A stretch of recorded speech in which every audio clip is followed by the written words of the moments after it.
in waste management in India and gazing the crystal ball. I would request Mr. Ranjan Mohapatra, Editor-in-Chief, CSR Vision, to please come on the dais.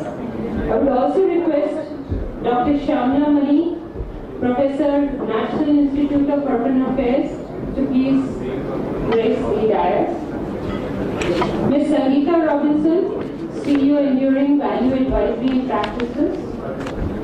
Can you please come on the stage? I took your magazine. Mr. Madhu Sethi is already here. Really, Can I also now have a lot of request relevance. Dr. Ratna Jain to please come over to the dais.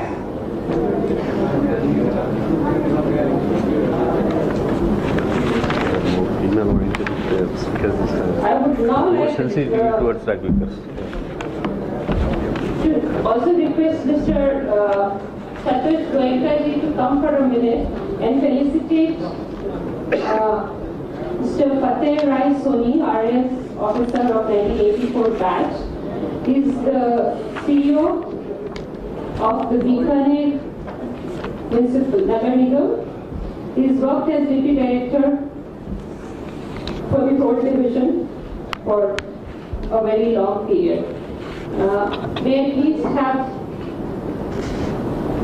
Mr. Fateh Rai Soni to please come to the dais and receive the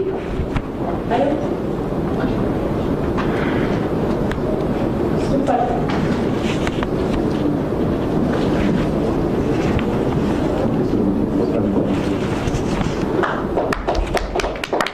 He has to leave for in his slide. Thank you very much, sir.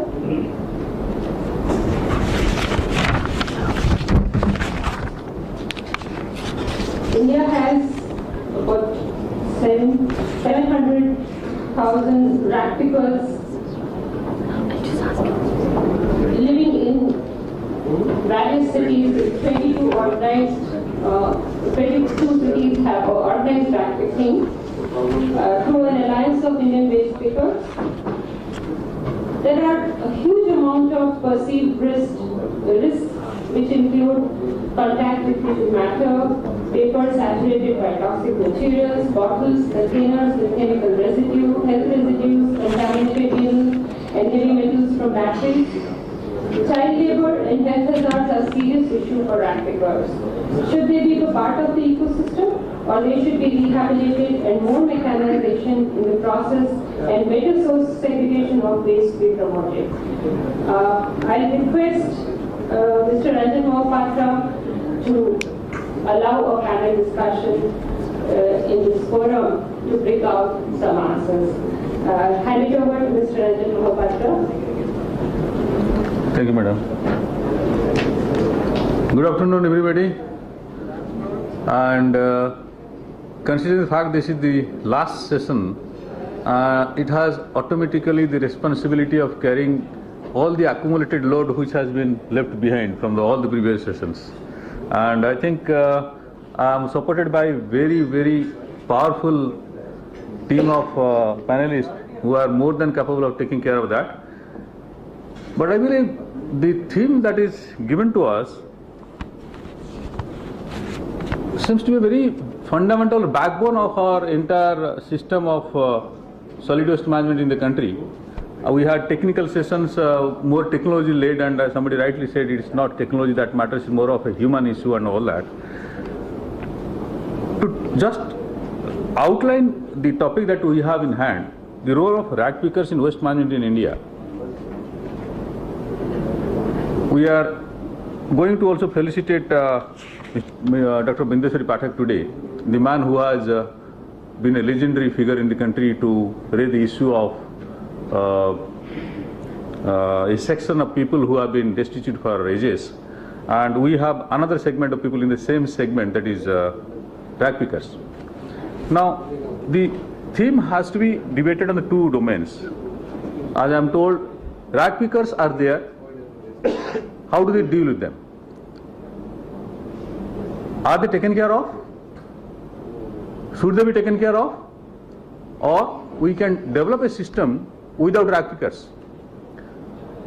It is rightly said that there are many parts of the world we don't have rag pickers. There is no system where rag pickers are relevant. But today in India, we cannot think of or believe a system where we can manage without rag pickers. And I have collected a little bit of information from other panelists. They believe it's not feasible. Now, the question that the panel will deliver it is it feasible or not? If not, till what time? When can it be feasible? Till that time, how do we deal with the rag pickers? And that's the challenge. I think without speaking more on the subject in the beginning, I will request my panelists to give a brief introduction on their take on the subject with maybe 3-4 minutes, because we have been left with hardly 45 minutes now. I have a presentation. Sorry? I have a presentation. Yeah, okay. Fine. So I think as brief as possible, your presentation is fine. And then we spend more time in handling questions rather than speaking more. So with that kind of outline, then we can begin with your presentation, madam? Sure. Yeah? Fine. Thank you. Can I go there? Or- Sure, yeah, I think you.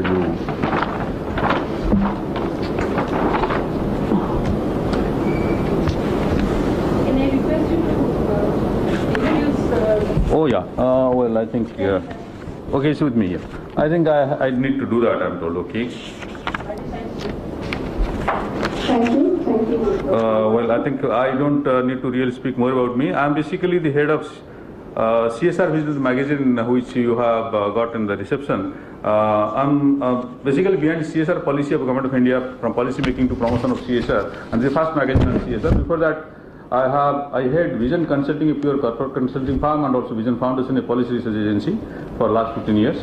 And now Ms. Bharati Chaturvedi is not here. She is not there. Dr. Samala Mani, she is Professor, National Institute of Urban Affairs, has an MSc in microbiology from Madurai Kamaraj University, MPhil and PhD degrees in environment science from JNU, and an MPH from School of Public Health, University of California, Berkeley, USA, a National Science Talent Scholar, a recipient of ICAR Fellowship in Agriculture and Microbiology, and Purgatory Institute International Fellowship in Environmental Health and School of Public Health, University of California, Berkeley, USA. She has presented in several conferences in India and abroad. Her projects have received international recognition, including UNCHS Global 100 Award for Community-Based Waste Management and Low-Cost Sanitation in Slums in Bangalore, the Plasticon India Award for Innovation Plastics Reuse and Recycling, recognition by International Model Forest Network Canada and the Regional Centers of Expertise of UNUIS Japan for setting up the Regional Center for Expertise at Kodagu Court. A member of several professional organizations, she has published books, chapters and papers in reputed books and journals. She helped formulate and revise biomedical waste management rules 1998, recycled plastics manufacture and usage rules 1999-2011, the municipal solid waste management rules 2000. Mrs. Sanjita Robinson. Okay, fine. Fine.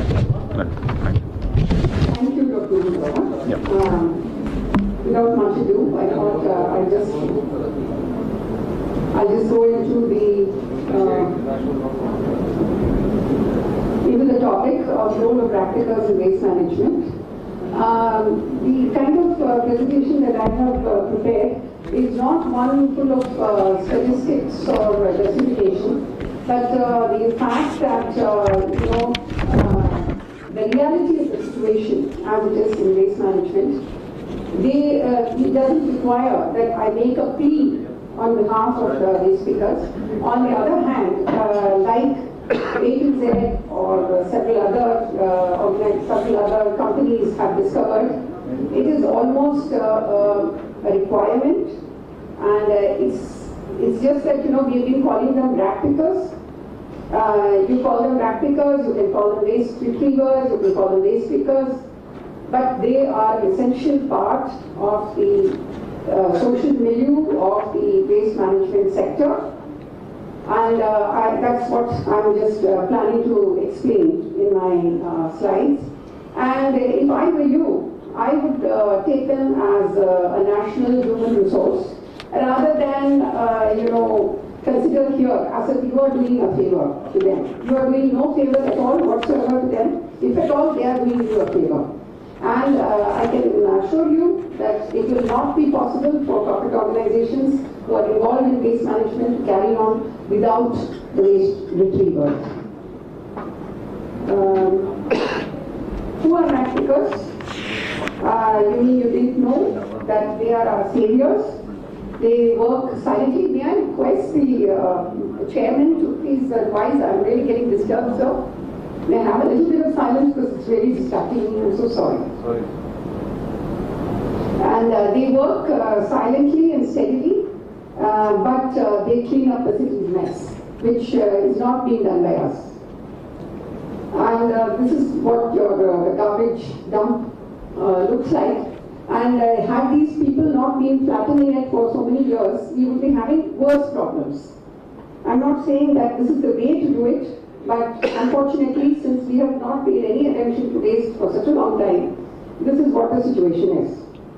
They try to retrieve as much of waste, but we don't give them space. My student here, Mr. Aditya was talking about space. Space is a very big requirement when it comes to waste. And if you don't have space for waste separation and segregation, it's one of the biggest things that is going to stand in the way of the waste management. And they also were among the first people to try to find out what to do with the various streams of waste. They actually saw that there are so many streams. And while they were doing it, the waste keeps on arriving. And why is it that it arrives? Before I go into the hazardous toxic part, I'd like to just say a word about why is it that the waste keeps on accumulating. In my house, I live in a very small flat, 2-bedroom, with 2 balconies in the South Delhi area, and I don't have much space. I just have 2 balconies. But I have a composting methodology. Of course, I'm using daily dump, but anybody can use anything. In another house where I was staying on the ground floor, I was using my own gablas and terracotta material. And to tell you the truth, I have absolutely no waste to give to my garbage picker who comes to my house every day. Because other than the food waste, which I put in the daily dump and I manage it, there's a little bit of Tetra Packs, and my friend, she has a unit in Faridabad and she does this Tetra Pack recycling, thanks to the CSR initiative. She also takes my mylar waste and makes some baskets. And I give away all the paper and these kind of things. And there is another NGO who's making plastic, with a plastic carry bag, she's making some bags, weaving and all that. So, actually my waste retriever is getting a pension because I give her 50 rupees a month, but I really don't have any waste to give. So you also do it. You see, you do it in your house and you check, and you just check and tell me whether you have any waste at all. But if you don't have, you don't have the time or whatever that is, that you can't separate the waste. I don't even separate the waste. I just tell my servant who comes to clean and cook that, the whole bowl of salads and, all the peels and everything, just make sure, madam, that you go and put it in the balcony in this little pot. I have not trained her or anything like that. I just tell her to do that, and she just puts a handful of composted material on top of it. That's it. So you do it and check and tell me whether you have any waste left if you do this. Then if you do this, then you're not going to need a waste retrievers. That was the question you were asking. But you're not willing to do that. You are wanting to put everything into a plastic carry bag, tie it, and then give it to the municipality. And they keep on arriving here. Then if you say that no, I have to do mechanization. How are you going to do mechanization? Because the mechanized material, Mr. Jindal may admit or may not admit, and you don't have the correct stakeholder balance, so there are people who are not here to defend themselves. You call all the people and then you ask them. You ask Mr. Jindal himself that whether it's an economically viable plant. It's not. Everybody knows that. Mr. Mittal from A to Z, वो कहते हैं ना कि सुबह का भूला शाम को घर आए तो उसको भूला नहीं कहते. तो कोई बात नहीं, मिस्टर जिंदल भी आ जाएंगे एक दिन वापस. So what I'm trying to say is that there is no, if you want to have a system with there are no human hands which are separating the waste, then you have to do it at home. Somebody has to do it. Either you do it or somebody my job. But I think they are ISO. They are not ISO. You are the ISO. And then of course the toxic, because we just don't separate the batteries, the dangerous chemicals, the hazardous, household hazardous. For a conference in China, I was writing an abstract and I gathered a whole lot of papers, and I was just doing a meta-analysis, and I just found that there's so much of, our Schedule 4, whoever has looked at the municipal solid waste management rules, Schedule 4, you'll find that the standards for the compost, for the leachate, it's really the pits. You compare it with the US EPA standards, with the WHO standards, we are nowhere near it. And despite that, the mercury levels in the solid waste fraction was 10 to 30 times higher. The lead and the cadmium fraction, the leachate and in the groundwater, was 10 to 30 times higher than the Indian standards. So just, pray that, you don't fall again. That's the kind of hazardous waste that we are putting into the municipal stream. And of course, the e-waste, we already talked about it, and how it is being dumped in the municipal waste stream. And of course, a whole lot of segregation happens. But until and unless we all participate and we are conscious of it, and we are aware of the fact that this can one day be extremely harmful, and what you think sometimes is not very harmful, like your cleaning chemical in your bathroom or something like that, often is, unfortunately. So composting, and many of the practicals are trained to do that, they do it, but unfortunately even after that there's a whole lot of waste, as you know, which is left over, and then it accumulates, and then you have to find all sorts of uses for it. Of course, they also want to break free. I can tell you this much. You go and talk to the practical, they don't want to do your dirty work. They also want to break free as much as we want to break free. But unfortunately, they don't know where to go. So we are hoping that the younger generation will find the space. But unfortunately, unless we set an example, they are not going to be able to do that. So do we care as to, whether we are going to do it in a dignified manner, and if we are not going to be able to segregate, in what way can we help? So we did several case studies. These are all slides from the Exnora in Pammal, which is near Chennai, and these are all women who were earlier fairly destitute, and their occupation was dangerous, but then because they took up waste management in an organized manner, and they helped the citizens to further do the segregation at source, they have been able to earn a dignified life. And unlike what we have a perception that they don't want to be organized, and they don't want to be disciplined, and they don't want to be service providers, that's not the case. If you give them a chance, if you organize, if you provide the correct thing, they are willing to do so. So these are case studies of about 5 women I have got hold of, but all of them have similar stories. Basically, they come from very poor backgrounds, but they have been able to find dignity in the kind of waste management that can be organized. And what are the kind of things that we can do if we really want to do? One is training. One is, we have to provide. See, when somebody was talking about marketing, somebody was saying that, nobody buys compost. Nobody buys compost. Do you know that nobody buys electricity?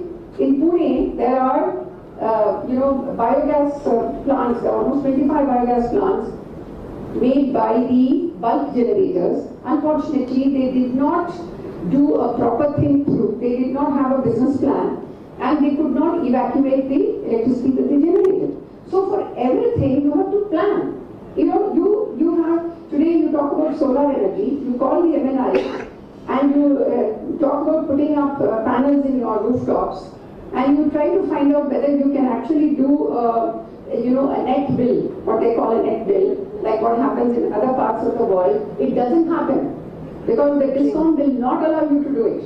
There is no ECBC clause in our country, and we will not be allowed to evacuate the electricity that we produce. We have excess electricity, good quality electricity being produced in Tamil Tamil Nadu, near Kayattar and Palakkad and all that from the wind. They are having a major evacuation problem. So it's not just a compost. Marketing is something which is a different thing. So if you want to market compost, if you want to market electricity, you want to market good products made from recycling, you have to do that. Nobody's going to come and do it for you. And so if you do that, there are lots of takers, there are very good ways in which women can be involved, they can be formalized, and you can see that they are making compost. This is Bangalore. This is a project that we did with the Bangalore Development Authority and Northern. And here, you can, we are even making a plan for EDMC in a very, very narrow lane busties and colonies in the East Delhi municipal area. It's possible. Give them training, get the mayors, Madam is here, and the commissioners get involved because they play a very major role in motivating citizens. And then, of course, train them in making various products that can be made. So if you are careful, separate the various streams of waste which can be recycled, please do it because this can make good kind of products. This can help you also and make you feel good. These are the plastic carry bags that are made into products. And again, you can see in Kamal, they are also doing the marketing through various CSR and corporate mechanisms. Here, from Mylar base, they are making the baskets. These are all practicals. They are from Delhi. They are all, being trained and educated. And so, if you want to make them entrepreneurs, then you have to give them a good name. Vindeshwari Pathak did not just eliminate those people. He gave them a new identity and he gave them better working conditions. That's what he did. And that's what we need to do. We don't need to eliminate them. It's not Garib Hatao, it's Garibi Hatao. So you need, if you do that, Pune is a very good example. They have integrated more than 10,000 workers and they are doing an excellent job. But only thing is they need all sorts of personal protective equipment because that's the kind of waste it is and we need protection for them. These are the citizens' initiatives. They recognize that Swachh is important for them. Pune is one of the biggest cities, one of the big cities which has come forward to integrate waste pickers into their system. And they provided, look at the good quality of space. Space is very important. And the benefits of the Swachh model, you can see that they have been able to achieve quite a lot. And here, both the waste pickers and the residents. I live in Pocket 52 in CR Park, and last year we conducted eco-friendly Durga Puja, where we immersed the Durga, idol itself inside CR Park. Please come and see it next time. So children are extremely important, and it is very important to educate them. And women, they can play a very, very important role because the waste management committee, they can do a lot of training of skills, literacy training. You can see here that the workers are now signing their names as well. And of course, SWM calls upon people to show their concern rather than treat it as a technical issue. And I can of course speak for hours together on technical issues, but I didn't want to do that because it's really a matter of you and I, not them. And so please, in a loud voice, say yes, we can. And remember the power of one. If you do it, everybody else will do it. Thank you very much. Thank you, Dr. Mani. I think Dr. Mani's presentation speaks of a holistic perspective to the problem of rag pickers and solid waste management with a solution perspective and with a focus on the role of everybody. It's all stakeholders to participate. And we will deliver this after the presentation of all other panelists are through. And next, I think I will request Mr. Sethi, and I think I will dare to introduce him because his introduction is very brief.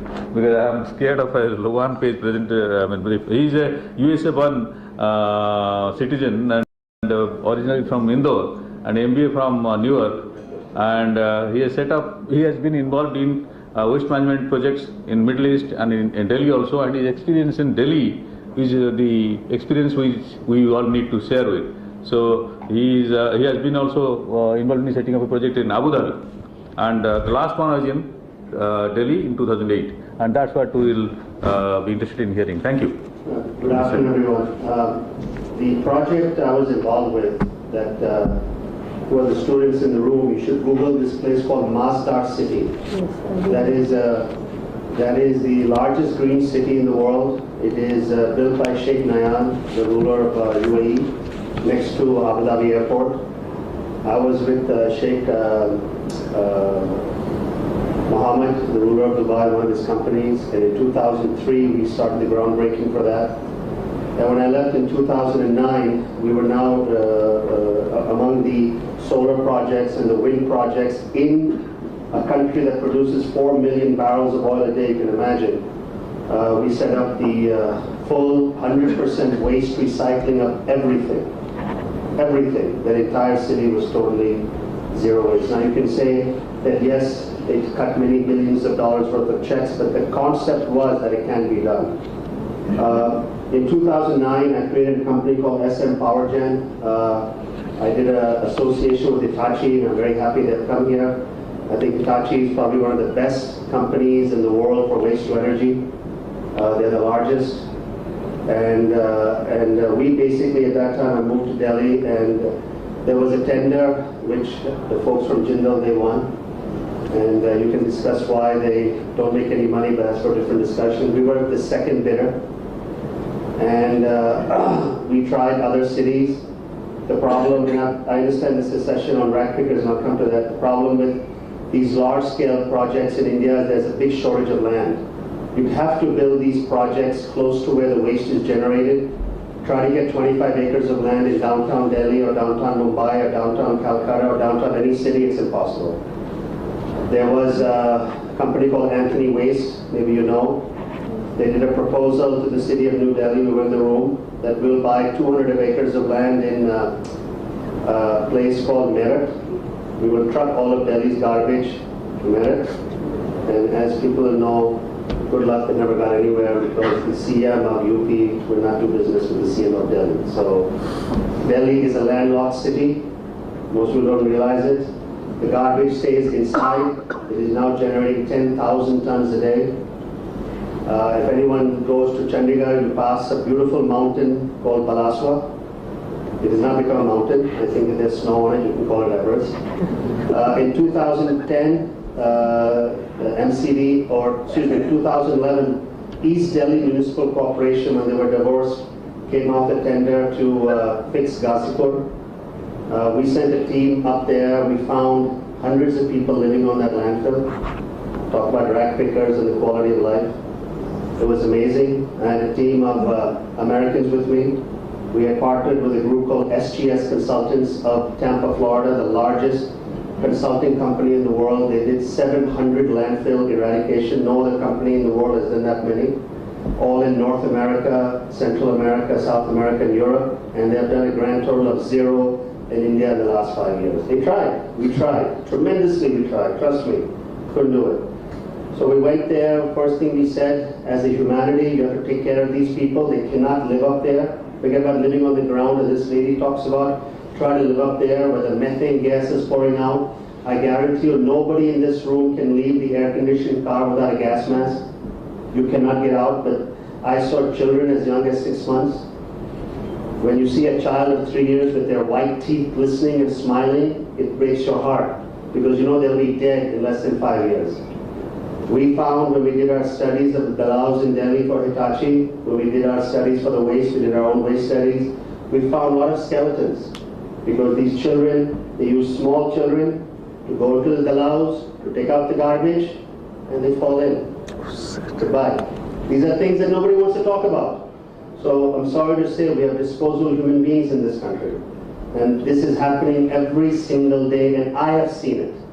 So when we were up there on top of Ghazipur for 8 hours, God knows what the American partners were doing, videotaping, and I said, let's get out of here, I don't want to see this.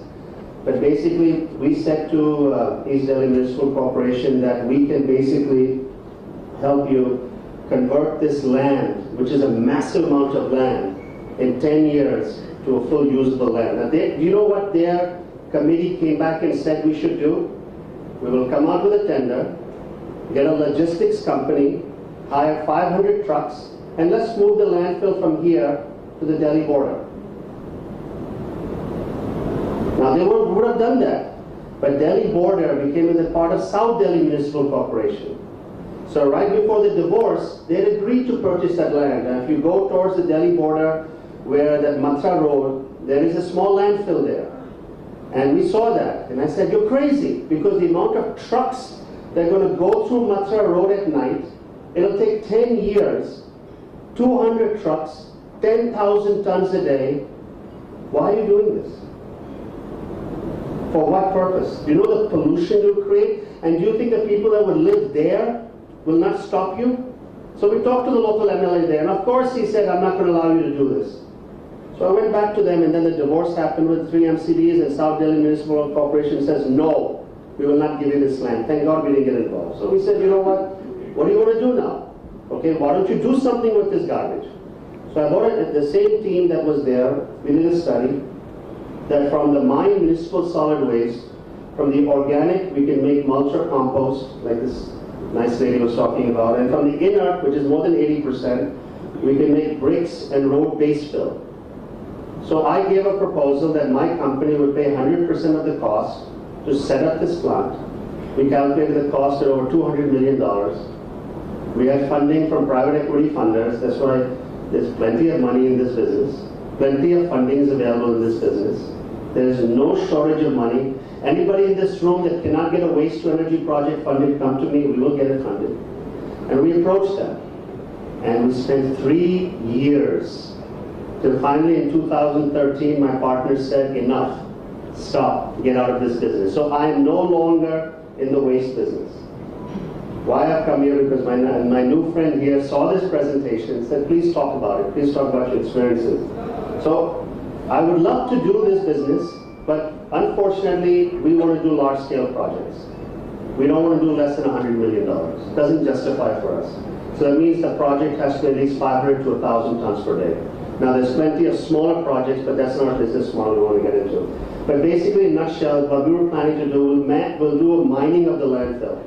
Now all landfills in the world are the same. Eventually the stuff decays, you're left with a total of inert process. And since SGS did 700 landfills, they had the full technical capacity to do this. And basically the bricks, we did some studies with adding very minimal enzymes. These are the same bricks you can use to make in your home. You know, it's nothing, no technology in that. And basically, we were designing on which type of ring. I'm not a technical person, but there's something called a vertical shaft tail and a tunnel that I don't understand what that was. And that this was not going to be like a brick making plant you see when you go to Agra, where you see these big smokestacks and people killing themselves to make it. This was a fully automated plant, fully Euro 3 or Euro 4 compliant, no emissions, no nothing, fully modernized. And we were still coming at a cost cheaper than an Indian made brick. And basically, we said to the government that in 10 years, we will clean entire Ghazipur landfill. The entire, there'll be no mountain, no nothing. Go to flat land, keep on, and it's not a landfill, it's a dump. You know, anybody knows what a landfill is, and you take a hole in the ground, you put a proper liner, neoprene or whatever, you isolate it, you put everything, then you put the garbage. It was not done. This is a dump. It should not be called a landfill, but you know, people here don't know the difference. And basically, part of the inerts we're planning to use for road-based fill, because a lot of roads are being built in Delhi. You know, all the Dwarka Road and the road to Gurgaon, all this stuff. And we were planning to, as phase 1, conduct a full study. We were going to get IIT Delhi involved as one of our partners to do the study along with us.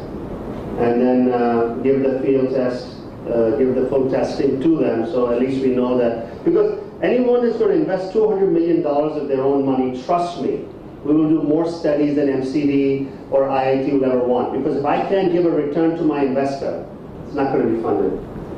And since this was the first project of its type, we wanted to showcase this because we knew that we got this, we get every landfill in India. And this is basically how the testing would go, then the assessment and the monitoring. And basically, you know, there's a huge business opportunity for landfill mitigation, but no one's doing it. These things are just getting bigger and bigger, and now what's happening to cities is that the cities are growing around them, and you just keep on going. And this was, if you see the bottom slide, this is what we proposed to do it. Now just imagine, in Ghazipur today, I don't know who the real estate guys in this room, trust me, the lands go for thousands of crores per acre. The only concern that the people had there is that who owns this land? I said, it's your land, we don't want the land. We'll make our money in 10 years and we'll go. We'll dismantle our plant and go somewhere else. The land is yours. Now, this was offered to them in 2011, 2014. We'd already been, 3 years in our process. But as far as the rack picker concern was, how many, we were planning to employ them. We were planning to train them. We needed human beings to operate, be inside this machinery and stuff. And these are very hardworking people. We interviewed them. I mean, it is sad to see someone degraded. I mean, how many people in this room say, my child should be a rack picker? Nobody. Not even the rack pickers want their children to be rack pickers. Who wants that type of job? How many people who have servants in the room, their children want to be servants? Nobody. You want to become IT, you want to be a BP operator, become something, learn English, do something. They all want to elevate themselves. They're human beings. But it is sad if anybody, Okla is the three major landfills here. Okla is the smallest. Ghazipur is second biggest. We went on top of Balaswa. I destroyed my car going up there. It took us about 2 hours circling to go up. There's 1,000 people living up there. Today, there's methane gas coming out. It is pure poison. And this is unfortunately this was the economics that we did. The economics make sense. But this is the whole thing. The government must act. Someone has to make a decision. The tender was cancelled. They didn't think it was viable. We told them it's viable. We'll pay for it. And as of today, nothing. So what happens is, I love reading Hindustan Times, Times of India. Every month they have huge articles. So someone mentioned that the press will start talking about them. When Kejriwal comes and says that price of samosa should be 10 paisa, they'll start running after him. So this is just basically something sexy to talk about once a month, and then it's forgotten. And then the rack packers are forgotten, the garbage is forgotten, these people are unnamed and disregarded. So basically we want to take from this to this, and it's possible. Thank you.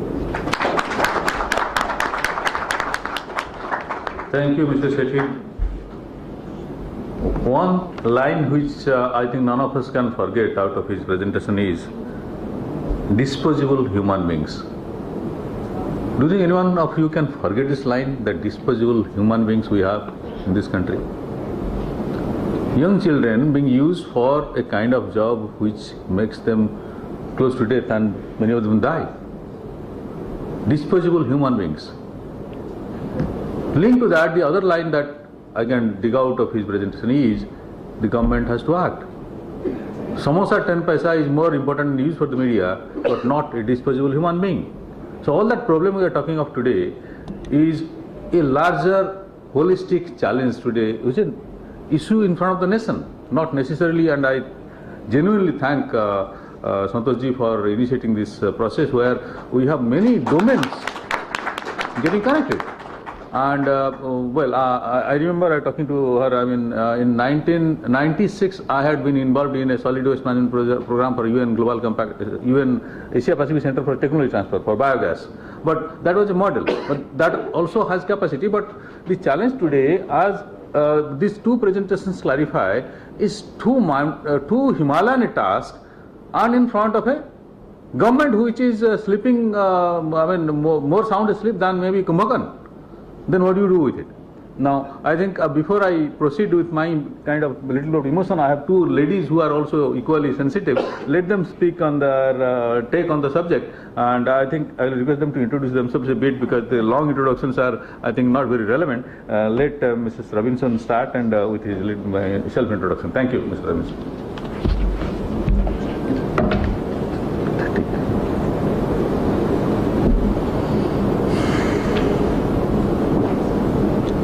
Good afternoon, friends. While my presentation gets setup, I'll take this time for a brief introduction.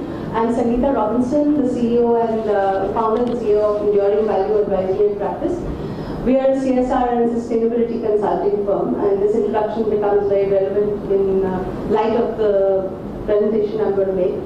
I had a little challenging task to try to put words and pictures into what I wanted to convey. So I did away with the words and pictures, and I have a short movie to show you first, and then we'll go into the presentation.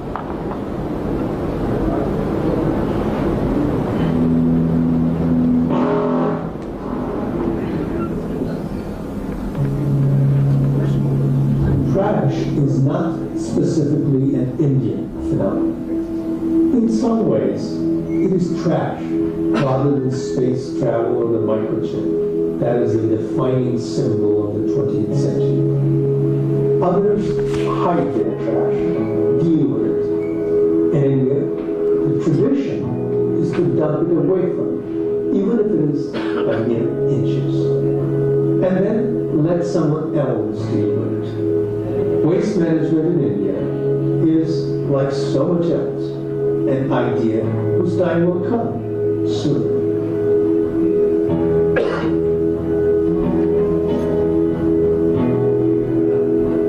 100,000 metric tons of solid waste generated every day. Delhi alone, maybe those figures might be slightly dated. Marginal. Not much.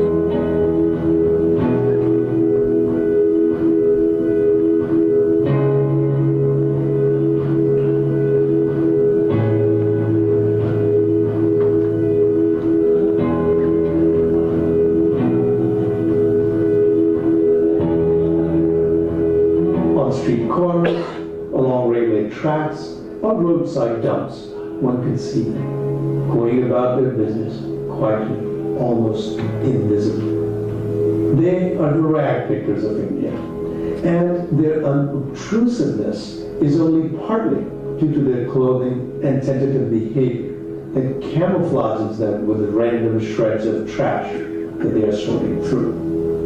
It is also due to a conscious effort on their part to stay below the radar, for they know only too well as to how they are perceived, at best as a nuisance, and at worst as helpless dogs to be shooed away when inconvenient, and to be exploited whenever an opportunity strikes. सरकार का concentration कुछ areas में, खास करके urban areas में ज़्यादा है और रूरल एरियाज में कम है। वो माइग्रेंट वर्कर्स जो है वे बड़े-बड़े शहरों की तरफ मूव करते हैं अपने गांवों से। जो यहाँ स्किल्ड व्यक्ति आता है उसका जो वेतन होता है शहर में, और शहर उसके लिए हर तरह की सुविधाएं देती है, लेकिन जो अनस्किल्ड लेबरर्स हैं और जिनके पास कोई कैपिटल नहीं है, जिनके पास कोई अप्रोच नहीं है, तो उनको कोई काम नहीं मिलता, तो कोई दूसरा विकल्प न देख करके फिर वो रैंक पे गिर जाते हैं। तो काम उसका ये रहता है कि रास्ते में, डस्टबिन में, तालाब में, मार्केट प्लेसेस में, सड़क पे, पार्क में, जो भी पब्लिक प्लेस है, वेस्ट इधर उधर पड़ा रहता है, तो उसमें से रिसाइक्लेबल्स ये लोग उठाते हैं। उसके बाद वो जहाँ पे उनको ठेकेदार उनको जमीन दिया या जो भी है जहाँ वो रहते हैं, सारा वेस्ट लेके आएंगे। उनके पास मिक्स्ड वेस्ट आता है, फिर वो उसको सेग्रीगेट करते हैं। सेग्रीगेशन में वो प्लास्टिक अलग करेंगे, पेपर अलग करेंगे, कार्डबोर्ड अलग करेंगे, क्योंकि सबके अलग अलग रेट्स हैं, तो वो फिर ठेकेदार को बेचेंगे जो कि कबाड़ी होता है।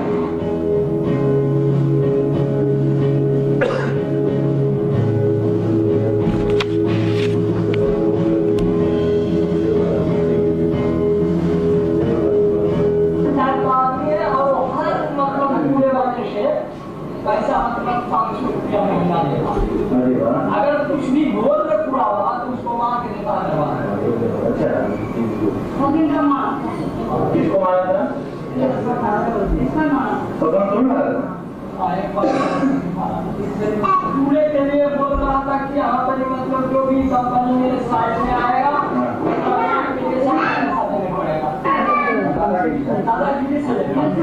बोले नहीं उसके खिलाफ? उसको खिलाफ हम लोग बोलते हैं सर, लेकिन वहाँ पर जवाब नहीं। कारण है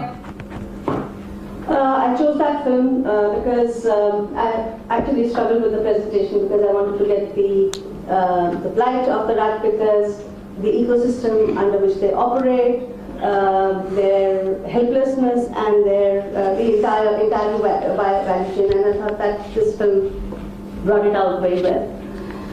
So just to go on to the next slide. About 1.5 million rat pickers in India, mainly women and children from the lowest classes of society. Some of it will be repetition, of course, but then I guess that was something expected. There are about 300,000 rat pickers in Mumbai alone, among which 120,000 are under the age of 14 and earn an average of 75 euro cents, which is about 60 rupees per day. Most of these children cannot attend school because they spend all their time collecting waste. 15 to 20% of the waste in India is recycled by waste pickers, and making them the largest informal waste collectors of the country. As far as hazards are concerned, Madhu has already touched upon the kind of hazards, and it's apart from that, it's apart from being dangerous, it's demeaning, destructive. Self-worth is zero, so even if you were to rehabilitate these kids later in life, would they actually have the self-worth after doing such a menial job? Nature of the work is most unhygienic. There are diseases, there are infections, there are all kinds of things they are prone to pick up. It's a concrete manifestation of every right that we try to propone: right to education, right to a decent living, right against exploitation. I think it just nullifies all that we say in these fancy constitutions about what children in our nation should be like. Despite rat picking and scavenging being one of the prohibitive processes of employment of children under the Child Labour Prohibition and Deregulation Act 1986, we all know that it continues unabated. In 2001, waste picking was included among the hazardous occupations banned under the Child Labour Prohibition and Regulatory Act, but apart from that, very brief mention has been made of rat picking in terms of rat pickers with respect to child labour. Children, particularly, I'm focusing more on the children because they are our future, and we have some very glorious figures and statistics about what this country is going to be in 2020 and 2030. But if we actually look at, many children start doing this menial job at the age of 5 or 6 when they should be in nursery school. Most of them never even attend school or have any formal education. So there's little chance of them being able to do anything else for the rest of their lives. Most cases, children work for middlemen who takes the major share, so that rupees 60 also looks like a very far-fetched figure. That's probably what the adult earns, because the children surely don't earn that. And what they get is pittance. A short one again, I couldn't help but, sorry.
struck me very, very intensely in this film. One was when the child is getting some kind of an entertainment in that truck which he tries to climb.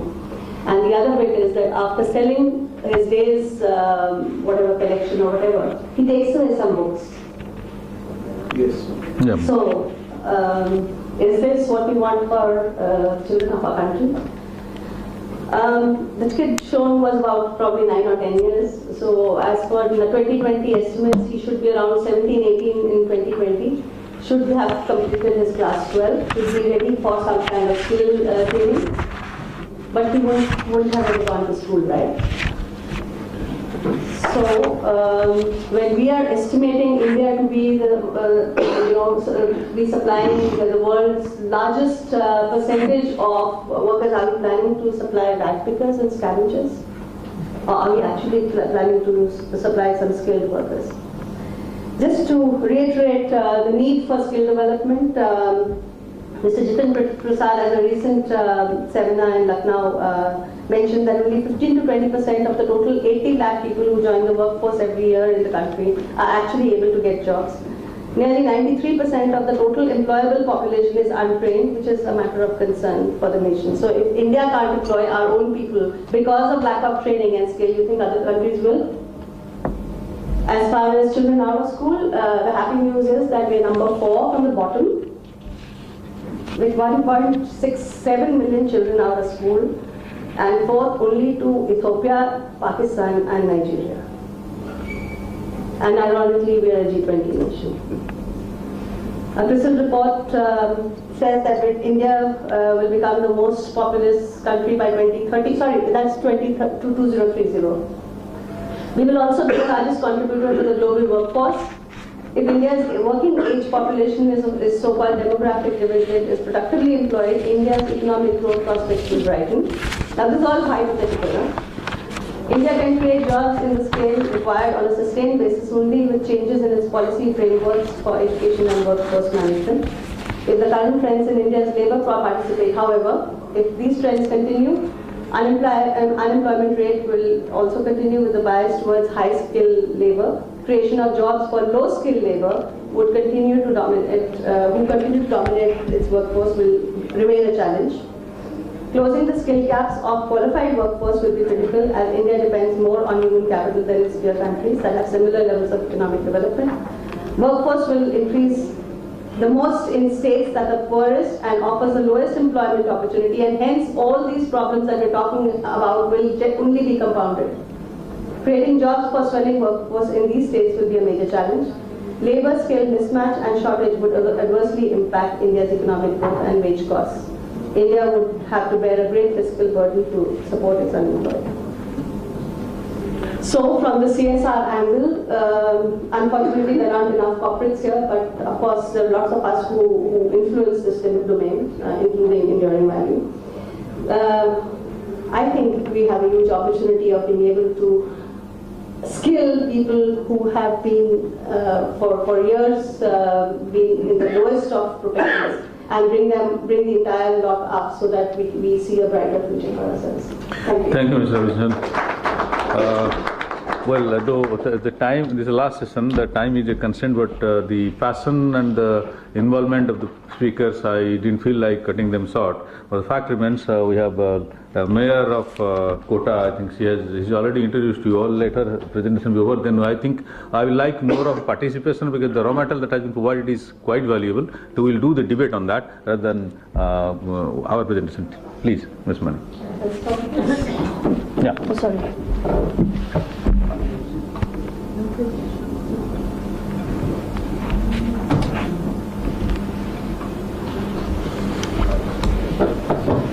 Good afternoon. Are you all awake? I think you're very much awake after this emotional presentation. And this is very much true, because I'm always in the fields. I'm not able to speak also. It's really painful. Shame of India. मैं हिंदी में बोलना चाहूँगी क्योंकि कुछ बातें आपके साथ share करना चाहती हूँ, मुझे अपने हिंदी में ज़्यादा अच्छी लग सकूँगी। मैं अक्सर फील्ड में रहती हूँ, मैं आपको 2 एग्जाम्पल देना चाहूँगी।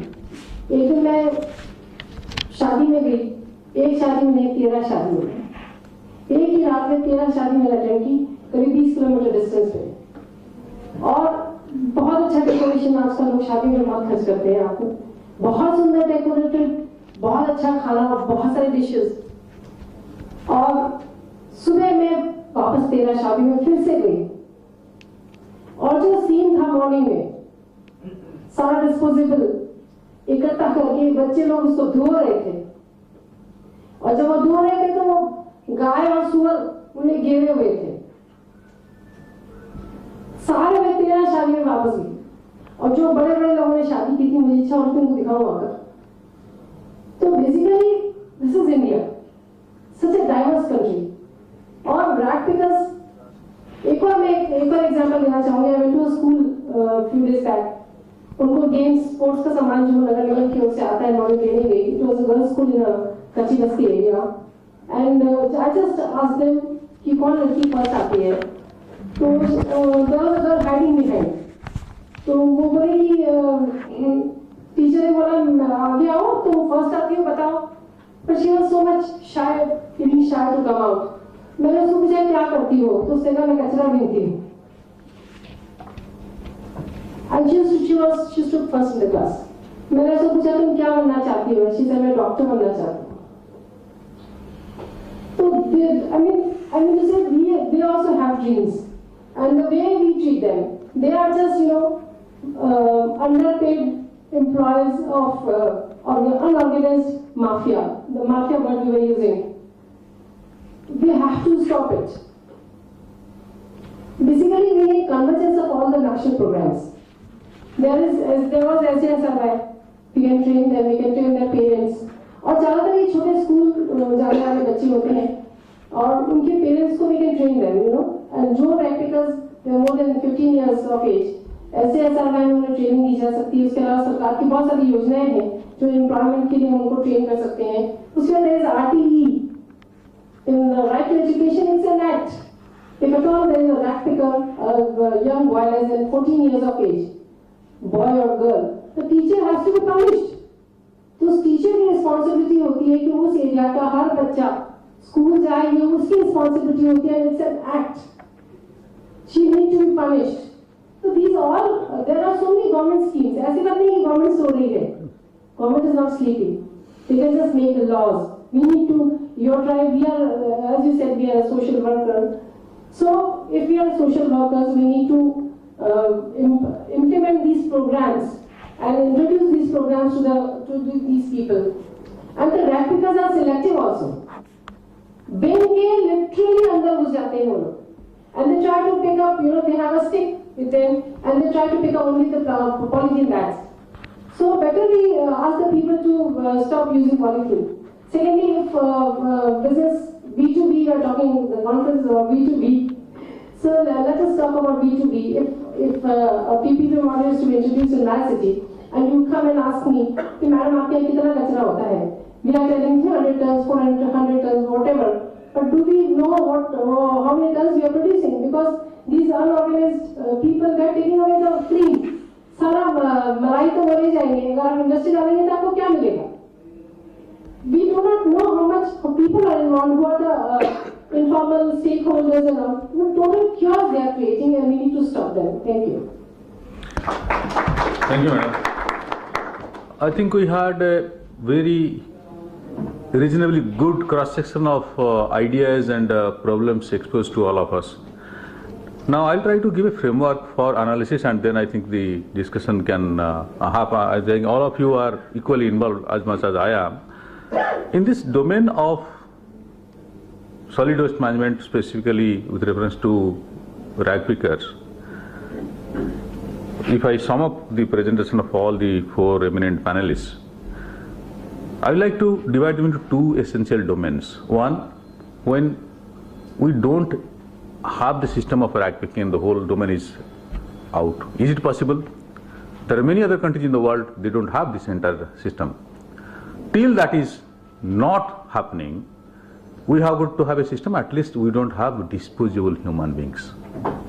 How do you ensure that? How do you ensure that we don't have disposable human beings available to be disposed for a system where rag pickers, the life of them is just can't be imagined. And in that context, I have basically 4 subsystems. One, the civil society, which is the originator of the waste. Second, the government who has to come out with policies and regulations which can at least make the life of these rag pickers reasonably tolerable. Third, the NGOs and other development agencies and corporate CSR, those who can come in to support these initiatives. Fourth, I will talk of a market dynamics like Mr. Sethi, who have been trying, yes, but they have not been successful because they need government support. But can there be some other initiative which can at least make a market dynamics operate and ease this process from a disposable system to respecting the very concept waste to energy, or waste can be raw material for something profitable. I mean, within these four domains, we have to start with the challenge that we have at the moment. How do we deal with the existing system? On that, if any of you has a take, which would you prioritize? Because the technology which is, I think I was looking for you, yes. I think we have a gentleman, please introduce yourself. You have a technology which can make the entire, I think, let me just introduce, there is I'm a management consultant, I use a bit of theory. There is a transactional leadership and transformational leadership. Transactional leadership talks of try to fix the problem. Transformational leadership talks of taking the whole problem out of the domain. If we have a technology which can make all the rag pickers irrelevant, not necessary, then the whole issue is solved. Am I right or wrong? He is coming out with a solution where we don't need rag pickers, the technology can take care. Am I right? Please. Yes. Yeah. Yeah, this is Amit from Haridwar. In fact, whatever we are talking about, I think, what is the ideal situation? What is the ideal? Where should we reach? Yeah. Should we visualize a situation where all the waste can be processed at the source itself? Yeah, there you are. Yeah. If that happens, then what happens? Then where are the replicas, where are the CNT, consumption, where are the logistics? What happens then? That's the ideal place where we need to reach. And that is where we are trying to reach to our own technological innovations. We have been working in this direction for the past 10 years now. And we have the technology where we can process the waste at the source itself. We are starting that these initiatives from hotel, hospital segment. We are beginning with that. We will be coming out very shortly, within 2 years' time, some small machine, something like washing machine type. You will put all your waste, including plastics and everything, into that, and you get gas out of that in the morning, and carbon black in the soil, whatever. So basically, my point is, for the near perfect future, why we should destroy lives of our children today? Why we cannot groom them, or why we cannot have an alternative system to ensure that this transition can happen in a better way? How long will the technology? Maybe 2 years. Only 2 years? Maybe 2 years. Do you have a presentation to present that here? No, we have already given the presentation in the morning. Okay. But my point is, today, even, let's say, forget about this technology. Today in India, 70 cities are covered under various government-funded projects. GNRM, these funded projects are there. Now, where CNT, collection corruption from the house, door-to-door collection is happening. Now, if door-to-door collection is being done today, where the question of any waste coming on the road should be there. Then it's a question of implementation, it's a question of enforcing and enforcement, it's a question of local bodies to enforce that anybody who is found throwing the waste on the street is liable for punishment. So basically it's a question of enforcement, it's a question of ensuring that those this role of action. It will take some time, yes. It will take some time, yes. So basically today, even in 70 cities, I can guarantee if things are implemented in the right format, door collection are happening in the right format, there is no need for replicas at all. Fine. Any of you have question to this? Door to disposal rather. door-to-door collection of waste. Door to disposal. D2D means door to disposal. Yes. Door to D2D. Door to disposal. Okay, yeah. Just before the question, you had asked if we would like to. Yeah. So no. Actually, before you opened the floor to questions, you had asked if any of us would like to make a closure. So clearly, we all understand that this is not something that's going to get solved overnight. But the emphasis from my presentation was that surely the children don't need to be involved in this. So I think as a first step, if we can work towards getting the children out. And I was happy to see that Nitin Gupta also spoke about retraining the same people. I mean, we're not saying do away with their livelihoods, we're not saying make them unemployed immediately. Today they are handling dangerous waste without even knowing how to. So can we come together and maybe continue many of them in the same sector, but at least teach them how to handle various kinds of waste. So if there are people who are dealing in e-waste, can train them into handling e-waste or biomedical waste and so on and so forth. There's a whole lot of manpower that's required in the same sector. So the idea is to be able to upskill and train these people to be able to, so that at least they're not exposed to the kind of hazards and the bad conditions that they live in. But surely the children don't deserve this kind of a future. इसके लिए madam मेरा निवेदन है act में municipal act में state में This is it legal that children can work like this? Children, nobody can touch the garbage. It is illegal. इच्छा शक्ति की कमी है उसको लागू. Mr. Robinson, can It is illegal. floor is open. I'll just make a He's the comment. moderator, not me. One thing. Basically, एक missing link जो मैं previous session में बात हो रहा था, it is lack of collaborative approach. We have lot of activities positively happening in isolation, with tremendous potential for making collaboration and making better impact. That's not happening. As she rightly said, see, somebody is technologically sound in terms of waste management in a specific area, but the other people are also not aware of. So at least Santosh ji ka jo initiative, this is at least helping that possibilities for collaboration happen, and that I think we should take as a major outcome of this. Please, now this is for you. Santosh ji, पहले तो आपका शुक्रिया. A big round of applause. I'm from the media. Okay. I'm just asking a small thing. मुझे ये panel से ही लग रहा है कि काम बहुत हो रहे हैं. काम बहुत हो रहे हैं. हाँ. But वो बहुत टाइट कंपार्टमेंट में और चल रहा है. कंपार्टमेंट्स में हो रहे हैं. Right.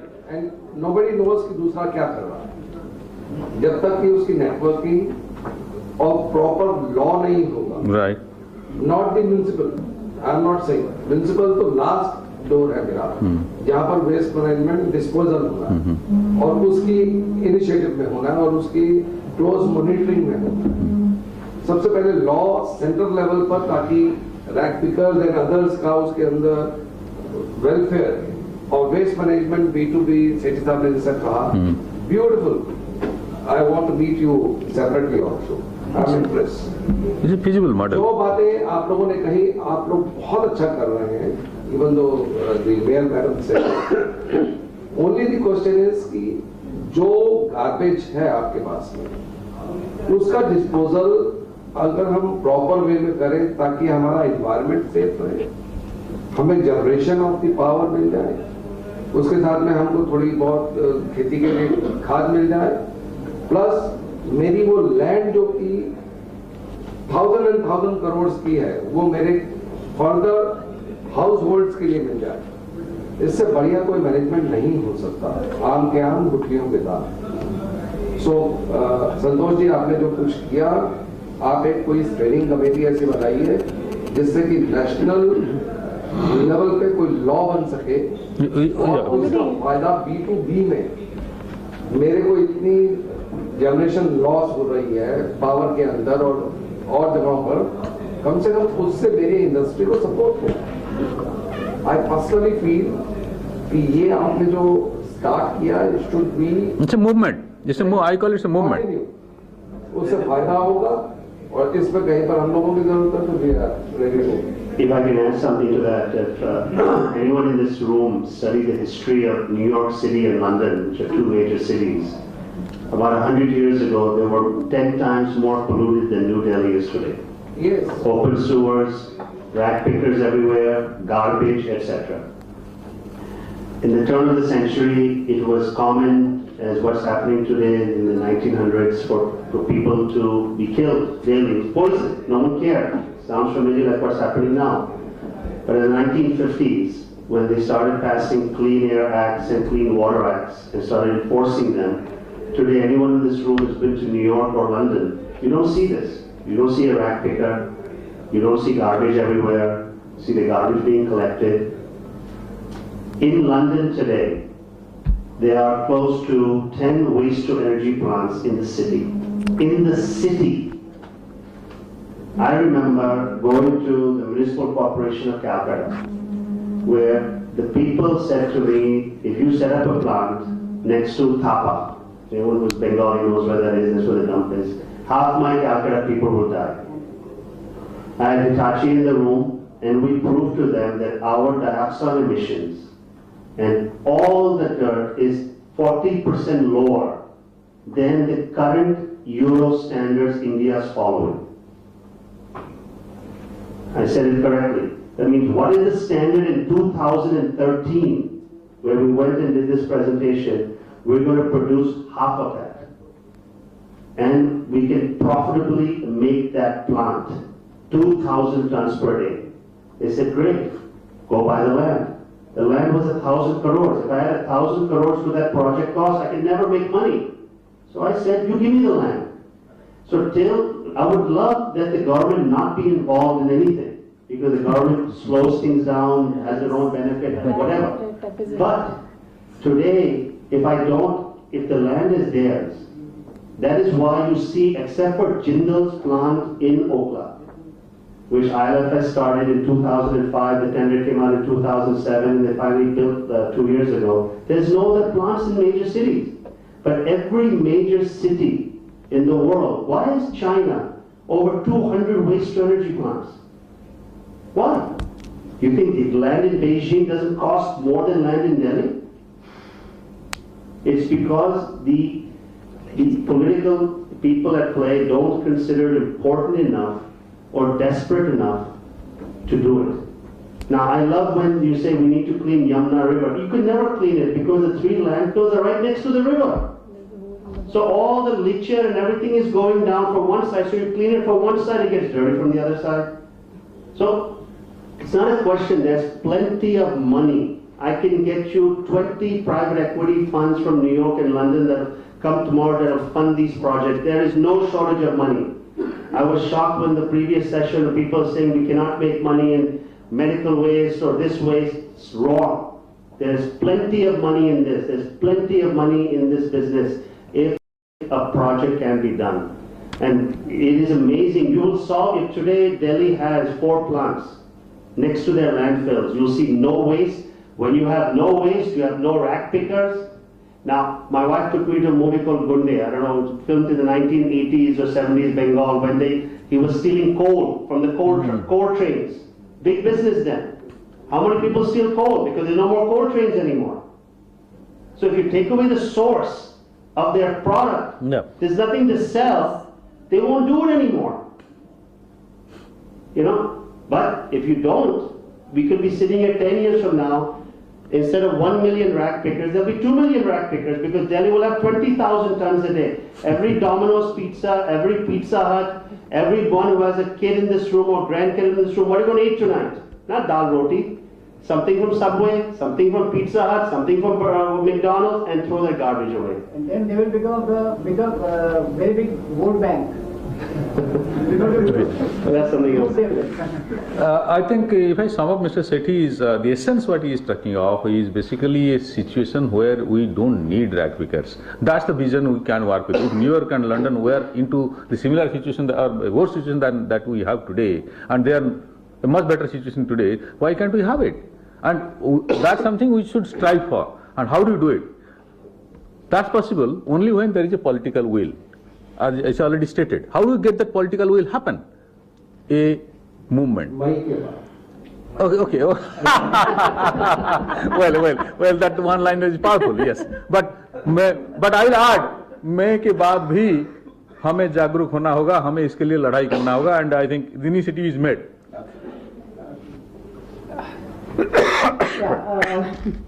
I'm really sorry to be in this room. all I can say. I'm really, really unhappy that I'm in this role. Because, you know, to really wish away some people who have been managing your waste all this time and saying that, you know, you don't need them is just ridiculous. And you have had any number of examples of where you have tried to burn India's waste. Please go ahead and challenge any number of plants in the country and show me how you're going to burn the waste. It just won't burn. I'm telling you that it is, I have done, you do the same thing what I did in my house. And tell me if you don't have just maximum amount of wet waste.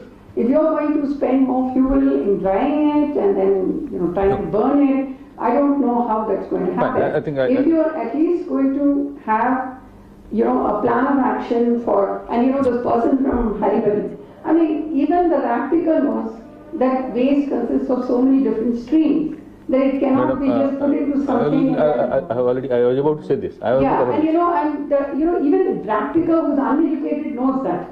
And you know, you're speaking to people who know what the composition of the waste is. You cannot put plastic and wet waste and everything into something and then say that some gas will come out and then you will have poisonous slurry, and then out of that poisonous slurry, I don't know what you're going to make out of that.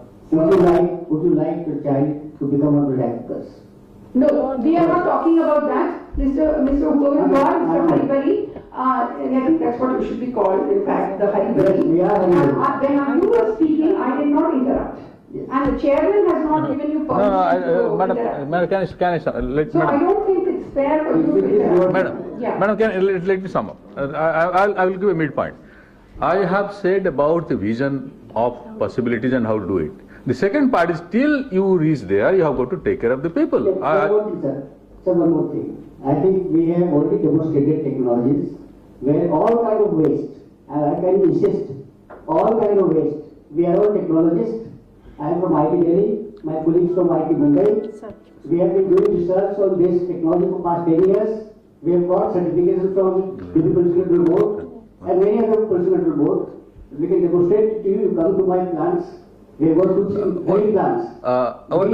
We can put all kind of waste, plastic, paper, biocombustible material, everything, and we produce gas. We produce carbon black.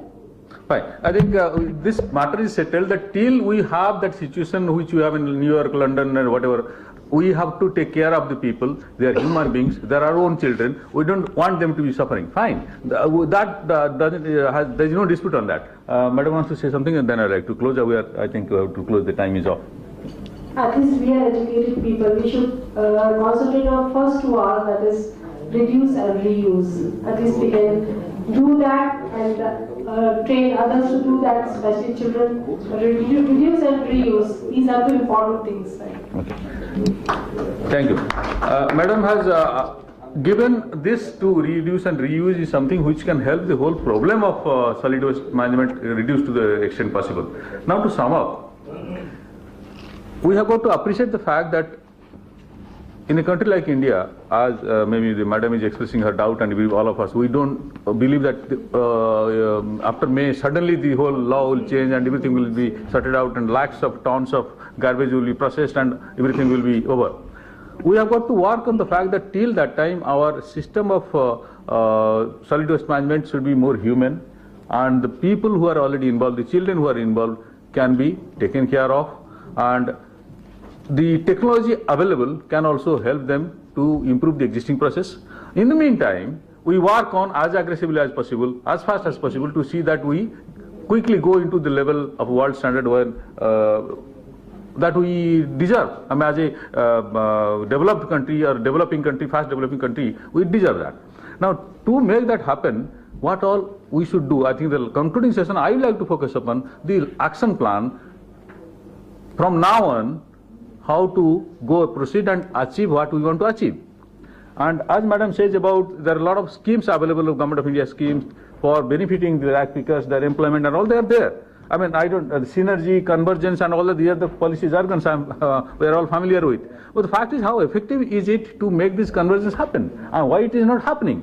There are a lot of challenges. And corporate India is coming today under the banner of CSR to do. But how many corporates are really coming in? I mean, I was having a meeting with a member planning commission this week itself, and they said, well, why there are so many list of projects and why corporates are not free to do whatever they want to do. There are a lot of issues under the CSR domain also. Now, saying all that, it will take some time. But during this process, if we focus on technology as a solution to come as fast as possible and within a policy domain, within a legal domain, and my take will be, as a concluding remark, to develop stringent mechanism to throw waste in a haphazard way, which is the habit of average Indian. In the West, if you go, you have strong penalty measures for littering all around. You call it any major city in the world, maybe our neighboring Hong Kong particularly, you have huge fines for doing that. But we have a habit. We have a habit of doing it. So these are the issues which one has to fight, and this cannot be fought only by civil society initiative or a media initiative. This has to happen by law. Law plus, I don't say law is in itself enough, but law plus. But how do you do it? And ultimately all that law is not going to come overnight. You have got to also fight for the law. RTI came after how many movements, you all know that. We need a very powerful, effective legal process or law in place to make these kind of things happen, plus supported by technology and other things. With this, I will like to close because the time is up. But with the emotion that I have got poured into this last session, I respect and thank all the panelists, and particularly the technology part, the existing emotion, the kind of activities part, and all the initiatives, and particularly Mayor Madam ka jo all own experience and the responsibility of the civil society people. You have marriages and you enjoy yourself, but you make the life of the practitioners miserable. All that speaks of various domains of the problem and various possibilities for solution. And I think if you have provided this panel has provided a kind of possible solution for the future, and that I think the best take to go with. Thank you. Thank you all. Thanks for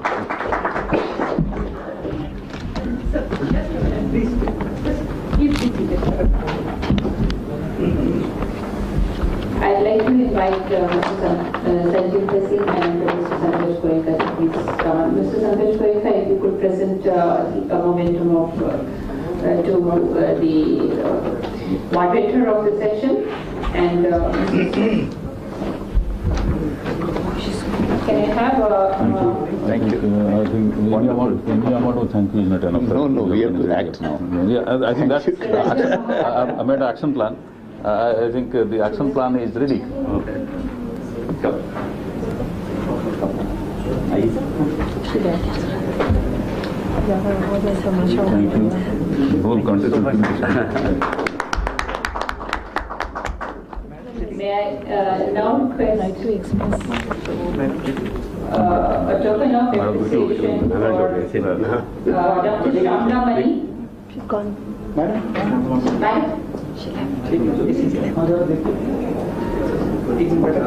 I think we made her upset. Yeah.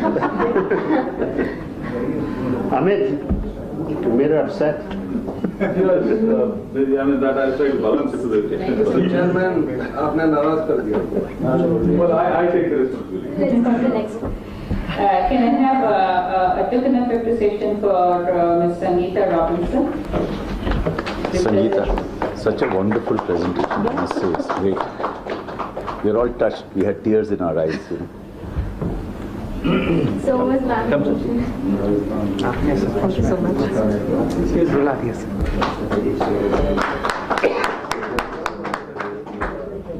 A small token of appreciation to Dr. Ratna Chen by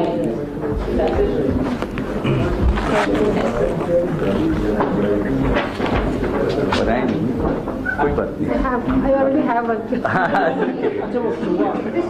चलिए फिर से एक photo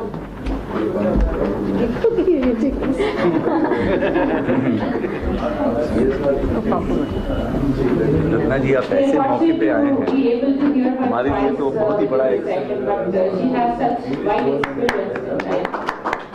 Thank you.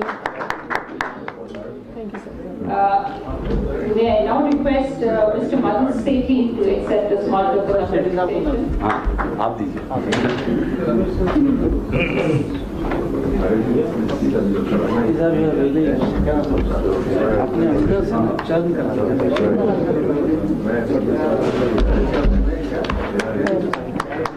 Thank you very much, panelists, and thing. May I request Mr. Sandar to please remain.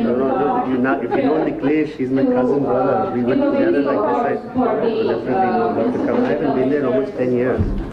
Yeah. From various states who have come, various cities who have come all the way, who have done some wonderful I swear work. the frustration is so much. And I say from that, those are my friends there. Can we call upon the municipal commissioner of You're a Patni? mayor. You say I don't have the Is money. he still around? We don't need your money. We have municipal commissioner Bhopal. His company, Amit, my company is funding it. Because this is a great business. Thank you so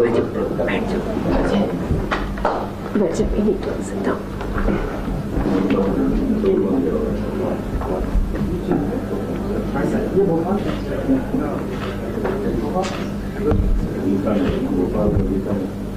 Bhopal में लकड़ी वाले आए We don't seem to have we have municipal commissioner of Shimla.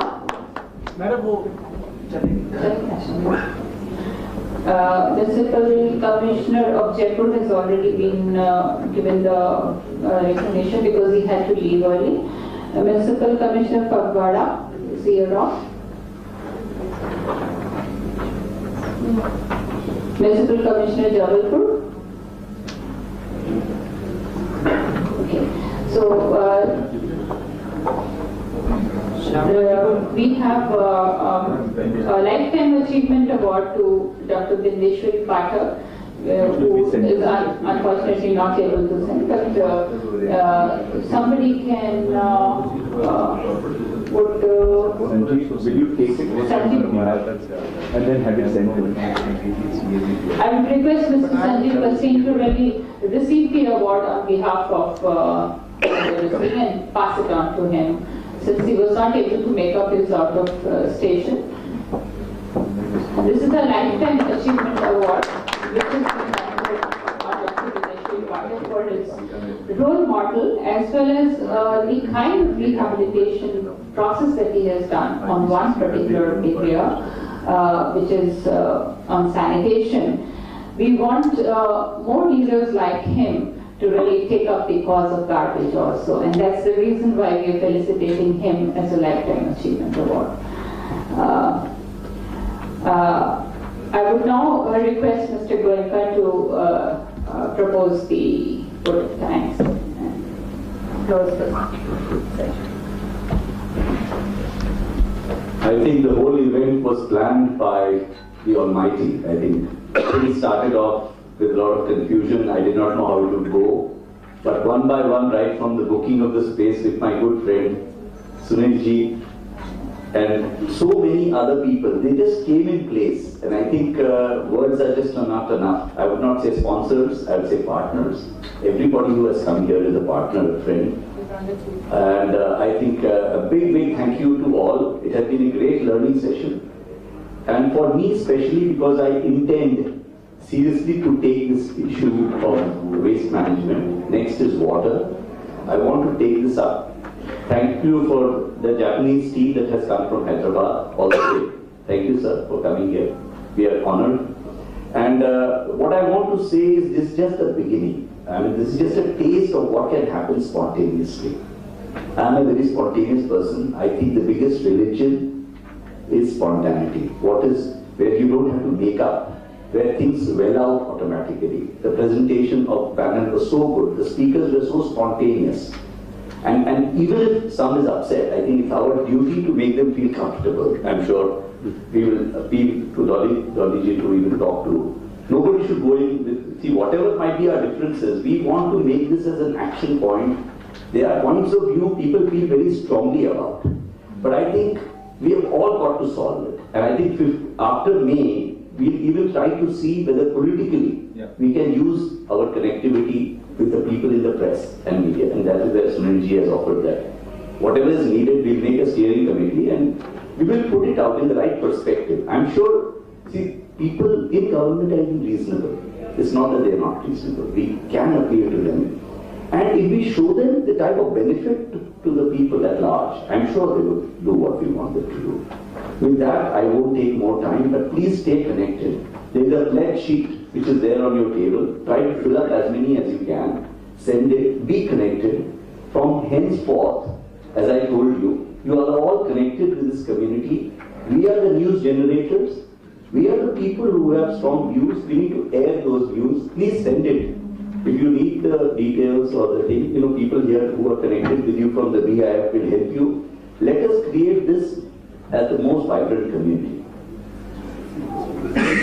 Thank you to all the sponsors once again who have made this event possible, and for the team behind BIF which has made everything possible. Thank you so much.